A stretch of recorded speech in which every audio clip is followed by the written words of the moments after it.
세상이 기대하는 사람 메시아라는 제목으로 말씀 나누도록 하겠습니다. 여러분, 제가 질문하도록 하겠습니다. 여러분께서는 혹시 좌우명을 가지고 계신가요? 우리가 흔히 좌우명을 세울 때 이런 바람으로 세웁니다. 내가 정말 이러한 삶을 살았으면 좋겠다. 어쩌면 그 사람의 가치관과 삶의 방향이 어떠한지를 알기 위해서는요, 그 사람의 좌우명을 들으면 알 수 있습니다. 그렇다면 여러분, 제가 질문하겠습니다. 저는 어떠한 좌우명을 가지고 있을까요? 저는 원래는 좌우명이라는 것을 별로 중요하게 생각하지는 않았어요. 그런데 20대 중반쯤을 지나가면서 어떠한 좌우명을 세우게 되었습니다. 그 좌우명은 바로 배워서 남 주는 사람이 되자라는 좌우명이었습니다. 여러분, 저는 어떻게 이러한 좌우명을 세우게 되었을까요? 바로 저는 군대를 전역하고 나서 학교를 복학해서 신학을 공부했는데요. 이제 남자분들은 잘 아실 것이다 라고 생각을 해요. 군대를 전역한 지 얼마 안 됐기 때문에 사회에서 무엇을 하든지 다 재밌는 거예요. 그러니까 학교에서 공부하는 그 신학이라는 학문 역시 너무나도 흥미롭더라고요. 그런데 문득 이런 생각이 들었습니다. 우리가 흔히 배워서 남주냐라고 말하잖아요. 그러면서 열심히 공부해야 된다라고 이야기를 하는데 목회자들에게는 이 말이 적용이 되는 것 같진 않은 것 같더라고요. 나만 잘 알고 나만 잘 배우는 것을 넘어서서 이것을 내가 섬기는 교회, 내가 맡은 영혼들을 위해 사용해야겠다라는 생각이 들었습니다. 그러한 생각을 하게 되니까 이런 결심이 생기더라고요. 배워서 남 주는 사람이 되자. 그래서 저는 이러한 좌우명을 가지고 생활하게 되었습니다. 그리고 이 좌우명대로 살아가기 위해서 어떠한 점들이 필요한지 한번 고민을 해봤어요. 그러면서 한 가지 생각이 들었습니다. 내가 관심 있는 분야의 전문가가 되어야겠다. 그래야지 더 남에게 줄 수 있는 사람이 될 수 있지 않을까라는 생각을 하게 되었습니다. 그러면 어떻게 해야 되지? 일단은 공부해야겠구나라는 생각을 하면서 이후에 대학원을 더 다니게 되었습니다. 특별히 제가 몇 번 이제 말씀 시간에 전했었던 것처럼 저는 구약에 관심이 많았어요. 그래서 구약 성경을 중심으로 해서 공부하면서 이러한 좌우명대로 살기를 원했습니다. 저는 그래서 이렇게 많은 분들의 기도와 응원으로 지난 8월 말에 대학원 석사과정을 무사히 졸업하게 되었습니다. 그리고 지금은 앞으로의 박사과정을 준비하는 중에 있는데요. 특별히 때로는 성도님들이 오시거나 저희 교사 선생님들이 오셔서 이제 논문을 준비하고 있거나 졸업을 앞두고 있을 때 응원을 많이 해주시고 기도해 주시는 게 많이 느껴졌어요. 그러니까 너무나도 감사하더라고요. 그러면서 이런 생각이 들었습니다. 이렇게 기도해 주시고 응원해 주시는 그 성도님들께 이 감사한 마음을 어떻게 보답할 수 있을까? 그러니까 하나님께서 제 마음에 이러한 감동을 주시더라고요. 나의 졸업 논문으로 작성하게 된 그 주제를 한번 우리 성도님들과 나눠보면 어떨까라는 마음을 갖게 되었습니다. 그래서 오늘 말씀을 전하기에 앞서서 먼저 성도님들께 부탁을 드리고자 하는데요. 오늘 말씀 같은 경우는요, 약간은 성경 특강 같은 느낌이 날 수도 있어요. 그래서 오늘 말씀을 들으실 때는 기존의 말씀 시간대와는 약간 다르게 성경의 한 주제를 공부한다는 느낌으로 말씀을 들어주시고요. 약간은 생소하고 어렵더라도 이 점에 있어서 양해 부탁드리겠습니다. 특별히 현장에 계신 분들은 들어오시면서 한 종이를 받으셨을 거예요. 그 종이와 앞에 화면을 보시면서 참고해 주시면 감사하겠습니다. 저는 구약 성경에 대해서 공부를 하다 보니까 어느 한 단어에 꽂히게 되었습니다. 여러분, 혹시 이 단어 어디서 보신 적 있으신가요? 이 단어는 히브리어고요. 우리가 이 오늘 설교 제목을 보면 쉽게 알 수가 있어요. 이 단어는 히브리어 원어로 그대로 읽어보면 마시아흐라는 단어로 나타나는데요. 이 단어는 우리가 알고 있는 메시아라는 단어를 나타냅니다. 여러분들께 질문하도록 하겠습니다. 여러분들은 메시아라고 하면 어떤 게 떠오르시나요? 우리가 흔히 메시아라는 단어를 생각할 때 이런 이미지가 떠오를 거예요. 구원자, 해방자, 다윗의 후손, 그리고 예수 그리스도, 이런 단어들, 그리고 그런 이미지가 떠오를 것입니다. 그래서 메시아를 우리가 보통 구원자, 예수님, 그리스도라고 생각을 하죠. 그리고 실제로도 이 히브리어 메시아, 히브리어 마시아흐는 신약 성경에서 크리스토스, 그리스도로 번역이 되기도 합니다. 그렇다면 여러분, 메시아는 처음부터 우리를 구원하러 오신 예수 그리스도를 의미하는 단어였을까요? 신약 성경에서는 메시아가 구원자 예수님으로 등장하지만 구약 성경에서는 구원자의 개념으로는 나타나진 않습니다. 바로 구약 시대에 나타났었던 그 메시아 개념이 신약 시대로 흘러가게 되면서 메시아 개념이 변화하게 된 것입니다.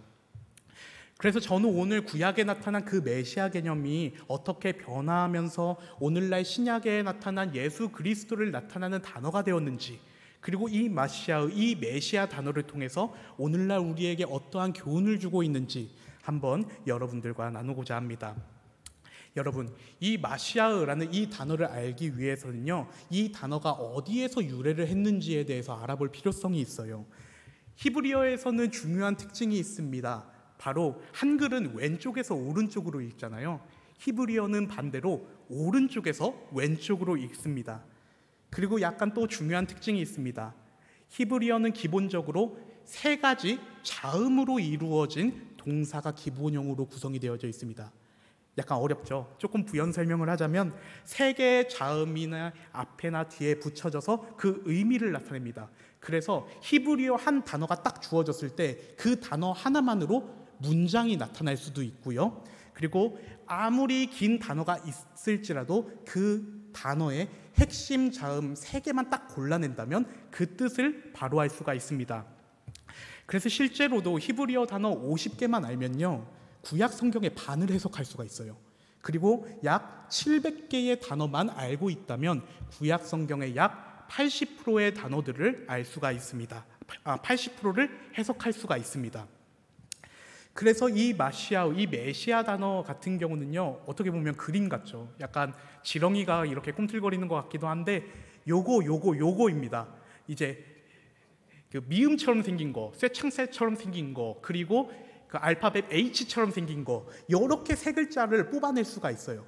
근데 이 뽑아내면 어떤 동사가 나오냐? 마샤흐라는 동사가 나와요. 뜻은 기름을 붓다라는 의미입니다. 이게 물건에게 쓰여지면 기름을 붓다고요. 사람이랑 같이 쓰여지면 그 사람에게 기름을 붓다라는 의미로 나타나는데요. 특별히 이 마샤흐가 우리가 오늘 읽어본 마시아흐라는 단어로 바뀌게 되면 이런 의미를 가지고 있습니다. 바로 기름 부음 받은 자, 사람을 지칭하는 단어로 나타나요. 그리고 신기하게도 이 단어는요, 구약 성경에서는 대다수 여호와 하나님과 함께 연결되면서 사용이 됩니다. 그래서 히브리어 이 마시아의 이 단어는요, 처음부터 구원자를 지칭하는 단어는 아니었어요. 단순히 여호와 하나님의 능력을 위임받아서 하나님의 일을 대신 맡은 특별한 지위를 가진 그 사람을 지칭하는 말로 이 단어가 사용이 되었습니다.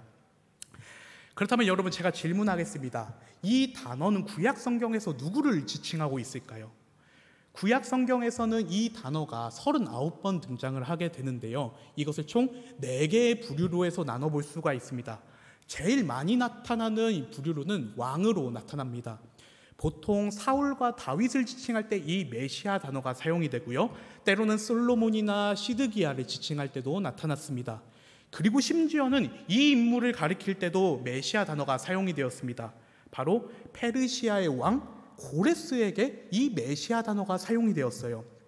이를 통해서 당시 이사야를 기록했었던 저자는요, 페르시아의 왕 고레스가 비록 야훼 종교를 믿지 않았었던 이방인이었지만 하나님의 능력이 이러한 고레스에게도 임해졌다라는 것을 알 수가 있습니다. 그런데 여러분, 왕에게만 이러한 메시아 단어가 사용이 되었을까요? 두 번째로 이 부류로 나타나는 것은 제사장이 나타납니다. 모두 레위기에서 나타나는데요, 기름 부음 받은 제사장이라는 구절이 반복해서 등장을 하게 됩니다. 그래서 보통 제사를 집례하는 담당자를 메시아 단어로 사용을 했어요. 근데 제가 방금 왕이 메시아를 지칭하는 단어로 먼저 사용이 되었다고 했었는데, 이스라엘 왕정 시대가 도래하기 그 전에는 대제사장에게 이 메시아 단어가 주로 사용되었습니다. 세 번째 마시아의 이 단어가 사용된 그 부류는요, 족장들이었습니다. 아브라함, 이삭, 야곱을 지칭할 때 이 단어가 사용이 되었는데요. 대표적으로는 시편 105편과 역대상 16장에 나타나는 구절을 통해서 확인할 수가 있습니다. 나의 기름 부음 받은 자들과 그 뒤에 선지자는 같은 인물, 동일한 인물을 말하고 있습니다.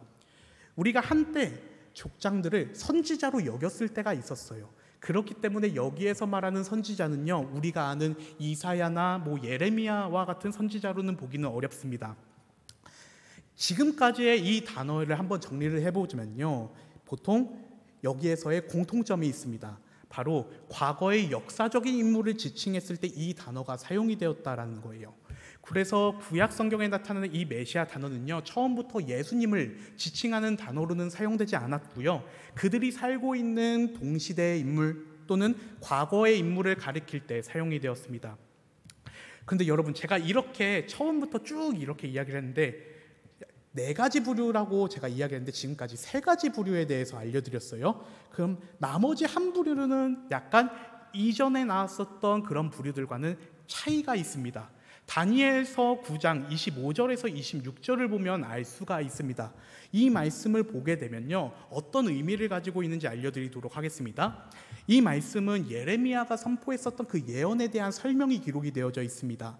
그래서 내용을 정리해 보자면, 고난의 시간이 끝나가고 있다라는 확신을 제공하면서 앞으로 새로운 예루살렘이 회복된 후에 기름 부음 받은 자, 이제 새로운 메시아가 나타나고, 그리고 그 메시아가 끊어져 없어지게 될 것이다 라고 언급하고 있습니다. 바로 이제 다니엘서에 나타나는 이 메시아는요, 4번째 부류로 이제 분류할 수 있는데요, 미래에 나타날 인물, 지도자로 볼 수가 있습니다. 그래서 민족을 구원하고 새로운 시대를 열어줄 지도자, 인물상을 가리키고 있습니다. 이것이 이제 다른 부류들과 차이가 있는 이유가 있어요. 그래서 첫 번째는 여기에서는 뭐뭐 후에, 뭐뭐까지라는 의미가 나타내는 전치사와 함께 사용이 돼요. 곧 왕이 일어날 때까지, 62일의 후에라는 미래를 설명하면서 나타나는데, 이것이 다니엘서에서만 나타나는 유일한 특징이었습니다. 그런데 여기에서 말하는 미래는요, 이 세상에 종말의 때 아마겟돈이 오고 막 그런 시대가 아니라, 여기서는 가까운 미래에 대한 새로운 인물로서 단순히 현실 속에서 그들의 문제를 해결해 줄 그 사람을 지칭할 때 사용이 되었습니다. 그리고 또 다른 이유가 있습니다. 다니엘서에서 나타난 메시아는요, 이전에 왕과 제사장과 족장을 가르치지를 않아요. 비록 개역개정 성경에서는 이것을 왕이라고 번역을 하고 있는데요, 원어에서는 이것이 왕이 아니라 나기드라는 단어를 사용해서 지도자라는 의미를 가지고 있어요. 어떻게 보면 왕, 제사장, 족장들을 다 아우르는 단어이죠. 그래서 이 인물은요, 어떤 한 부류로 지칭하기 어려운 특징을 가지고 있습니다.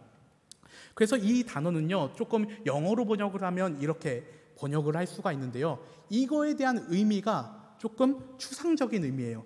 약간 무언가를 명확하게 구체적으로 딱 지목해서 이 인물이다라고 말을 하는 게 아니라요, 그것보다는 추상적으로 현실 속에서 미래에 나타날 포괄적인 인물상을 가리킬 때 이 번역이 사용이 되더라고요. 그래서 이 점을 통해서 우리가 알 수 있는 점이 있습니다. 바로 구약 성경이 모두 작성된 그 시기를 점검을 해봤을 때 다니엘서가 맨 마지막에 기록되었을 것으로 추정하고 있어요.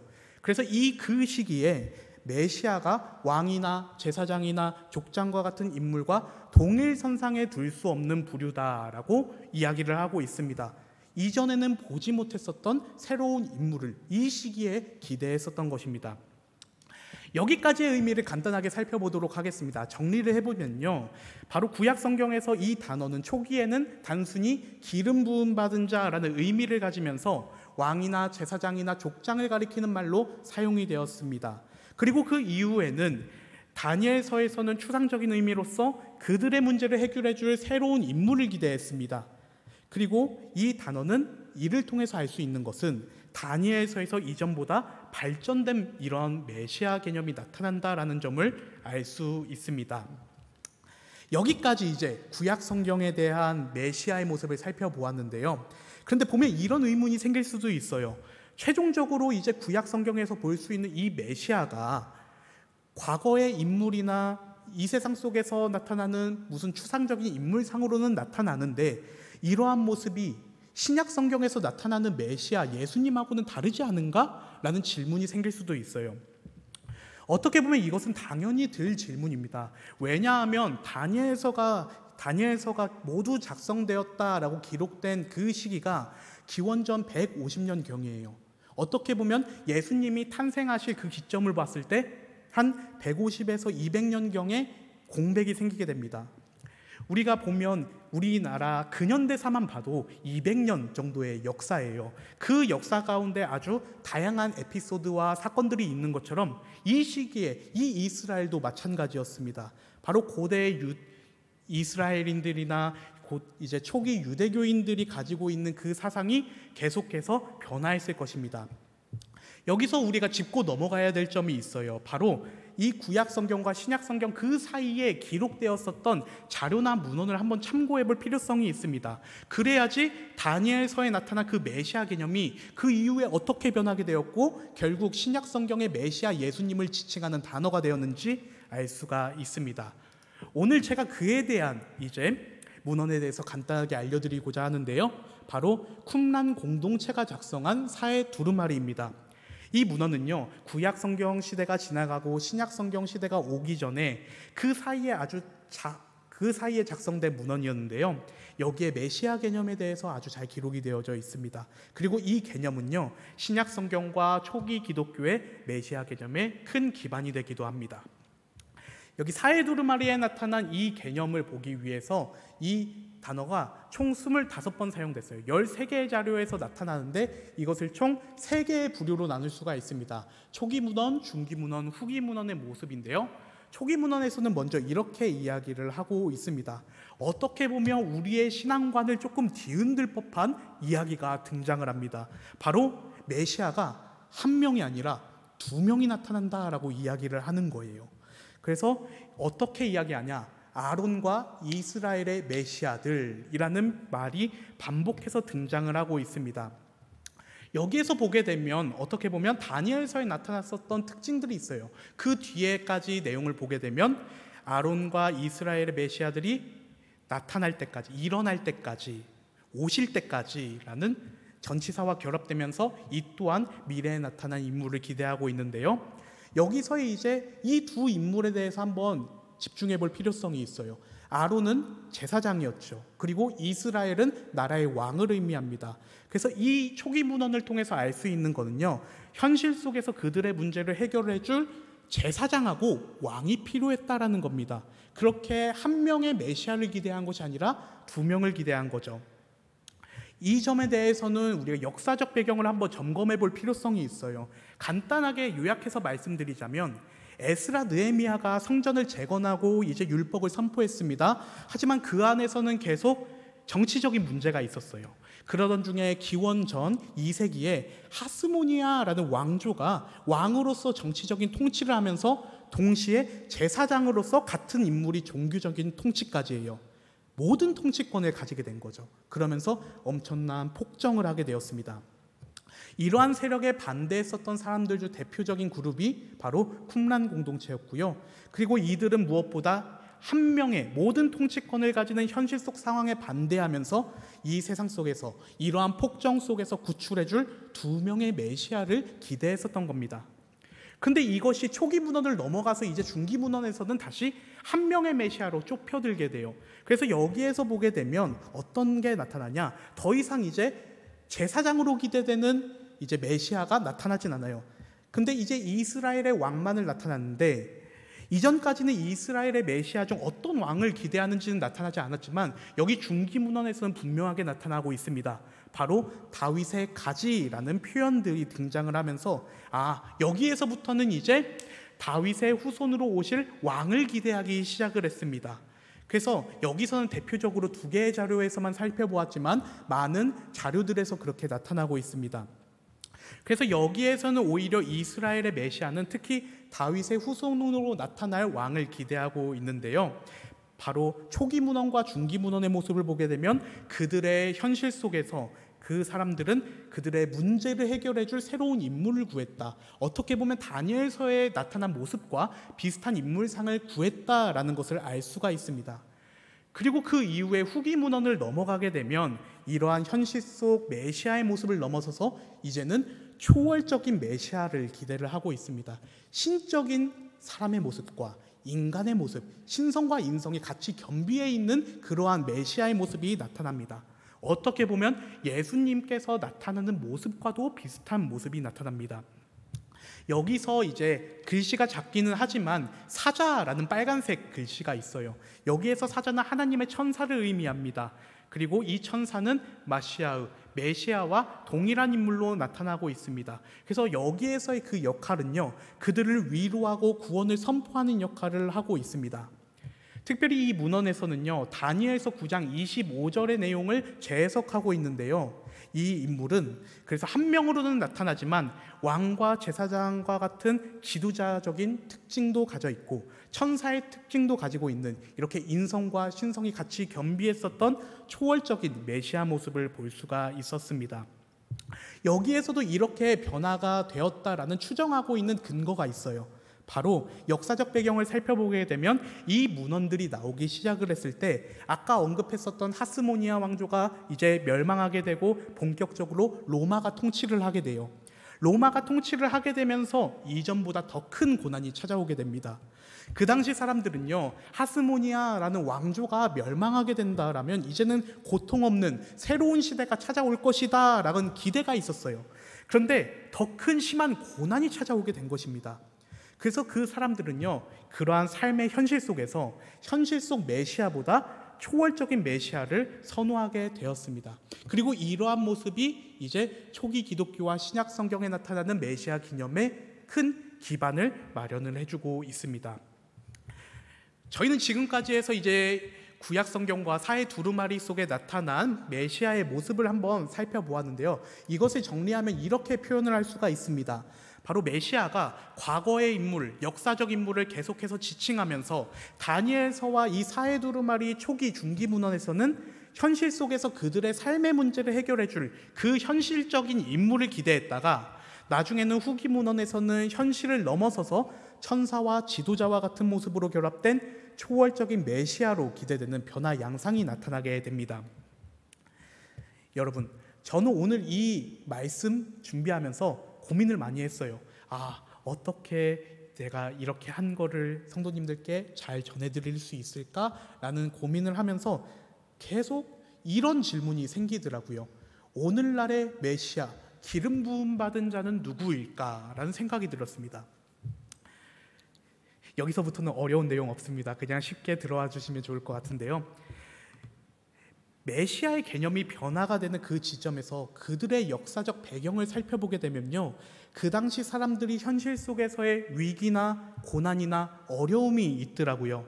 그리고 이러한 문제를 해결해 줄 인물을 기대할 때 이 메시아라는 단어가 사용이 되었더라고요. 그렇게 그들의 삶 가운데에서 하나님의 기름 부음 받은 자를 간절히 기원했었던 모습을 볼 수가 있습니다. 하나님께 기름 부음 받은 그 사람은 뭔가 다르겠지, 우리의 삶은 정말 고달프고 힘들지만 하나님께서 보내주신 그 메시아가 이 문제를 해결해 주겠지. 그렇게 그 당시 현실 속의 그 문제에서 사람들은 이러한 메시아, 마시아으라고 불리는 그 사람들을 통해 일하실 하나님을 기대했습니다. 근데 여러분 그거 아시나요? 베드로전서 오늘 우리가 읽은 말씀을 보게 되면 예수 그리스도를 가리키는 신약 성경에서의 메시아가 더욱더 확장이 되며 나타납니다. 오늘 저희가 읽은 말씀입니다. 이 말씀 다 같이 합독하도록 하겠습니다. 준비 시작. 그러나 너희는 택하신 족속이요 왕같은 제사장이요 거룩한 나라요 그의 소유가 된 백성이니 이는 너희를 어두운 데서 불러내어 그의 기이한 빛에 들어가게 하신 이의 아름다운 덕을 선포하게 하려 하심이라. 여러분, 하나님께서는 우리를 선택하셔서 우리를 족속으로 불러주셨고요, 왕과 제사장과 같은 사람들로 세워주셨고요, 그리고 우리 자체를 하나님의 거룩한 나라와 백성으로 세워주셨습니다. 하나님께서는 성경시대에 기름을 부어 하나님의 일을 맡을 그 메시아, 마시아우들을 세워주셨고, 그런데 오늘날에는 하나님께서는 우리 그리스도인들을 선택해 주셔서 하나님의 사람으로 기름 부어 주셨습니다. 이렇게 하나님께서는 그 아름다운 덕을 이 세상에 끼치도록 우리들을 이러한 메시아로 보내주셨습니다. 여러분, 제가 여러분들께 질문하도록 하겠습니다. 하나님의 은혜를 받고 하나님의 사람으로 살겠다고 다짐하는 우리들, 지금 어떻게 살아가고 있나요? 하나님의 기름 부음 받은 자로서, 하나님께 선택받은 사람으로서, 그리고 하나님의 은혜를 먼저 경험한 사람으로서 세상 사람들이 과연 우리의 모습을 보고 일하실 하나님을 기대하고 있나요? 아니면 우리의 모습 때문에 하나님을 욕되게 하고 있지는 않은가요? 우리가 사는 이 세상 교회의 이미지, 기독교의 이미지 정말로 좋지 않습니다. 제가 이전에 사역했었던 교회에서는요, 제가 담당했었던 부서 아이들이 이렇게 이야기를 하더라고요. 목사님, 학교에서 제가 교회 다닌다고 하면요, 친구들이 왕따 시켜요. 어떤 친구 부모님은요, 교회 다니는 애들하고 놀지 말라고 해요. 그리고 제가 아이들을 만나려고 학교 앞에 서 있으면요, 그러면서 제가 목사다라고 이야기를 하면요, 사람들이 어떤 분들은 인상을 찡그리기도 하고 불편해하기도 하더라고요. 물론 저의 단편적인 예예요. 그런데 이러한 모습이 우리가 살아가고 있는 현실의 모습이지 않을까라는 생각이 많이 들었습니다. 여러분, 이렇게 교회의 이미지, 기독교의 이미지가 나빠지게 된 이유는 무엇일까요? 바로 하나님을 믿는 사람들이 믿는 사람의 역할대로 올바르게 생활하지 못했기 때문입니다. 하나님의 기름 부음 받은 우리가 그 메시아의 모습대로, 마시아의 그 모습대로 올바르게 생활하지 못했기 때문입니다. 그렇다면 여러분, 우리는 과연 어떻게 해야 될까요? 우리가 먼저 똑바로 생활해야죠. 우리가 먼저 믿는 사람의 모습을 보여주면서 세상 가운데에 선한 영향을 끼쳐야죠. 어떻게 선한 영향을 끼칠 수 있을까요? 어떻게 그리스도인들이 이 세상 가운데에서 기대받는 인물로 자리 잡을 수 있을까요? 바로 주님께서 알려주신 그 말씀 붙들고 실천하는 삶을 통해서 그것을 이룰 수가 있습니다. 제가 이전에도 말씀드린 적이 있습니다. 예수님께서는 산상수훈의 말씀을 통해서 우리에게 매번 알려주고 계세요. 너희는 세상의 소금이다. 너희는 세상의 빛이다. 너희의 그 착한 행실을 보고 하늘에 계신 너희 아버지 하나님께 영광을 돌리게 하라. 우리가 바로 주님의 말씀대로 생활하는 그 착한 행실, 그 아름다운 덕을 통해서 이 세상에 꼭 필요한 존재로서 메시아, 마시아와 같은 존재로 살아가라라는 것입니다. 그렇다면 여러분, 우리만 잘 예배드리고 우리만 잘 신앙생활 잘하면 될까요? 바로 우리가 이렇게 하나님께 세움받고 하나님의 은혜를 먼저 경험한 사람이라면 이제는 우리가 말씀대로 생활하면서 선한 영향을 끼치며 나아가야 합니다. 이제까지는 우리가 주님께 많은 은혜를 받았어요. 이제는 그 은혜를 끼치는 자들이 되어야 합니다. 그렇게 우리를 통해 일하실 하나님을 기대하면서 주님 말씀대로 순종하며 말씀대로 살아가는 그 삶의 모습이 바로 하나님께 기름 부음 받은 메시아, 마시아의 모습입니다. 사랑하는 성도 여러분, 우리가 하나님께 기름 부음 받은 사람으로서, 하나님께 선택받고 하나님의 은혜를 먼저 경험한 사람으로서 이 메시아의 모습대로 생활하며 나아가길 주님의 이름으로 소망합니다. 그래서 우리가 있는 자리에서 믿는 사람의 모습으로 주님 말씀대로 순종하면서 이 세상 가운데에 아름다운 덕, 선한 영향을 끼치며 나아가기를 소망합니다. 우리가 이렇게 살아갈 때 하나님께서는 우리를 통해 역사해 주실 것이고요, 이러한 하나님의 역사하심을 통해 세상이 다시 주님께 돌아오게 될 것이고요, 그리고 이 세상이 다시 우리 그리스도인들을 원하고 기대하게 될 것입니다. 오늘 이 메시지 마음 가운데 잘 새기면서 메시아, 마시아의 모습대로 주님의 말씀대로 살아가며 세상 가운데 선한 영향을 끼치며 나아가는, 이제는 그래서 세상이 기대하는 사람으로 살아가는 저와 우리 성도 여러분들이 되시길 주님의 이름으로 축원합니다. 하나님 감사합니다. 하나님께서는 우리를 오늘날의 메시아로 이 세상에 보내주셨습니다.